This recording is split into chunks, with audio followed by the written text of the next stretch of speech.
Okay, I'm back to talk more weather. I'm excited. I just went through a thunderstorm. The thunder's still crackling out there. I put up a live video. If you want to check out the page, it's on there.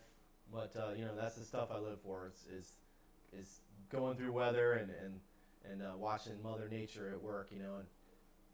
But this video is about looking at the tropics, a little more longer range.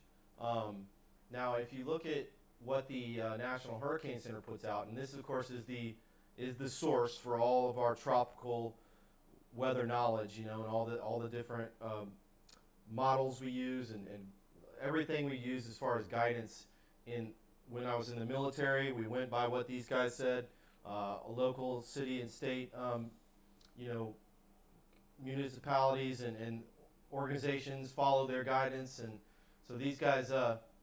These are the guys who we all look to for our tropical forecasting. But if you notice, they only put out a 5-day outlook. So they don't really show longer range, 7-day, 10-day, something like that, or even longer. And they do that very deliberately. They don't want to get you worried before you need to be. They tend to try to be cautious, and the more cautious you are as a forecaster, probably the more experienced you are, because you watch these models and sometimes you get burned in what they're telling you. So you have to develop a sense of discernment about what you're looking at when you look at the different products and forecast tools. So, but I wanted to go ahead and try to do a little bit longer range forecast, and I can do this for a couple of reasons. One thing that you can look at, which is a really great product, and I know the National Hurricane Center looks at, because I've seen how they use the same probabilities as this model uses for cyclone formation, for tropical system formation. But if you look at this, it's giving you a graphic of probability of there being a tropical system here. And I'm going to change this to cyclone so that it just gives us an idea of whether a depression will form.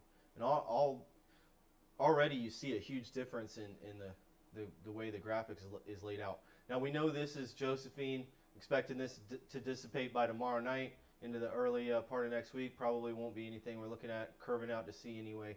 Get my pin up. No threat. And then this is Kyle, which is pushing this way. Okay, I like my red pin better. I'm going back to that.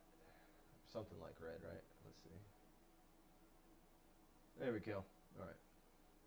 And but you see also this here, right? This area. This is a tropical wave currently coming off of the.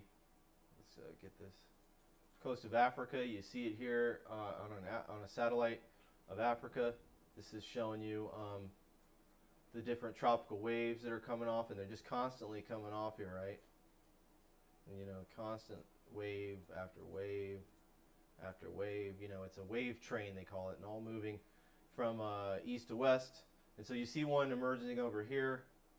Nice structure to it. Good looking tropical wave, showing some organization, showing some of that circulation. Okay, and then we could look at another satellite image of it, and you definitely see it now. The blacks, the whites, this is very cold cloud tops. That indicates a tropical system that's built up way up in the atmosphere. So of course the further up in the atmosphere you go, the colder it is. So this has a lot of convection, a lot of rising air associated with it, and where there's convection and there's weather. And so we're always looking for the areas where the air is going to rise, and that's what we're seeing here with this tropical wave. But you look here at the model and the probabilities, and you see the green here. That's a better than 50% chance of a depression forming off of that wave. Now this is going into this is already next Tuesday we're looking at here. So could be that one that we've been looking at, or the one behind it, the tropical wave. And we'll just go forward with the model. Now you're starting to see here, this is interesting, some formation chance over the Atlantic. And let's go ahead and look at the satellite for that. We'll back out to a different region. And it's not letting me do it. maybe a wave over here showing formation chance into next week. So this is going to be Thursday. So showing 20 to 30% chance of a wave developing there. And going into next weekend, seeing a high probability off the coast of Africa. So this would be a different wave here. And just forming into a tropical depression. This is showing that. And staying to the south here, going into next weekend, whatever that tropical wave is they're looking at on the model. Going into early part of next, not this coming week, but the following week, showing any of the formation chances being higher down in the Caribbean, so showing a southward track for it. This is going into next week. And then showing some probabilities for formation into middle of next week. So, I mean, this is going out kind of far, you know. The main thing to look at, and so, you know, since it's going out kind of far, it's, you know, you can't really focus in too much on it, but it's definitely something we watch as forecasters. We don't share it with the public typically. Again, you know, if you haven't seen my page before, if you haven't seen my videos before, I was a meteorologist in the Navy, and so we really only reported to an admiral or someone, you know, in a command position. So we weren't really going out to the public with the information we had. We dealt with ship tracks, so we actually had secret clearance.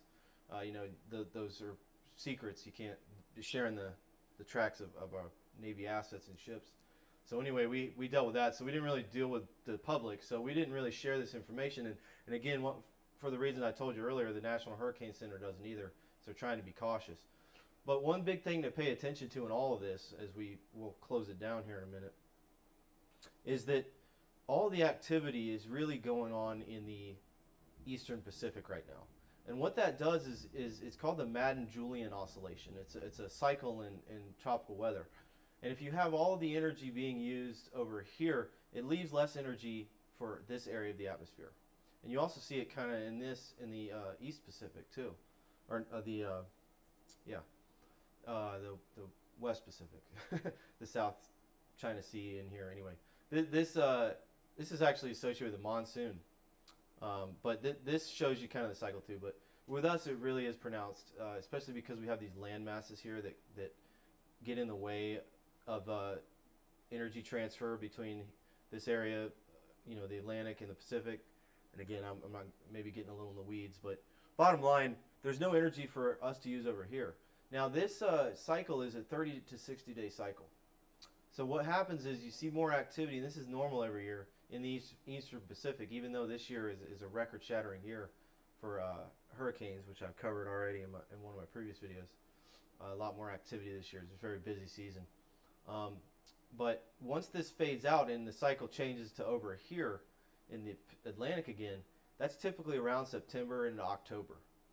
And with the, you know, so we're really going to need to keep a close eye on the tropics this year, just because of the fact that we've got so much activity. Even with this oscillation, you still had 2 tropical systems in the Atlantic, you know, and potentially going to have one here in the next week, maybe into late next week and into, see, the chances for a tropical storm are going down with these systems. They're much higher over in the East Pacific. So, you know, showing a depression, tropical depression level, but no higher than that is what the model's basically saying with these waves. But showing you where the track might be going into next, this is middle of next week. So generally the track is showing this motion after. So let's keep an eye out, guys. This may be more here, but that's going out a little far to really say for sure on a track. I will show you one more thing real quick, and then we'll close it down. Why the tracks are much easier to predict than the actual intensity. Now this model is really good, and that's why, again, I know the National Hurricane Center looks at it. I look at it because it's kind of accurate as far as the strength goes. It's much easier to predict the tracks of these weather systems because in the upper atmosphere, which is more what we're showing up here, the 700 millibar level, first off, you have to use streamlines. There's no wind.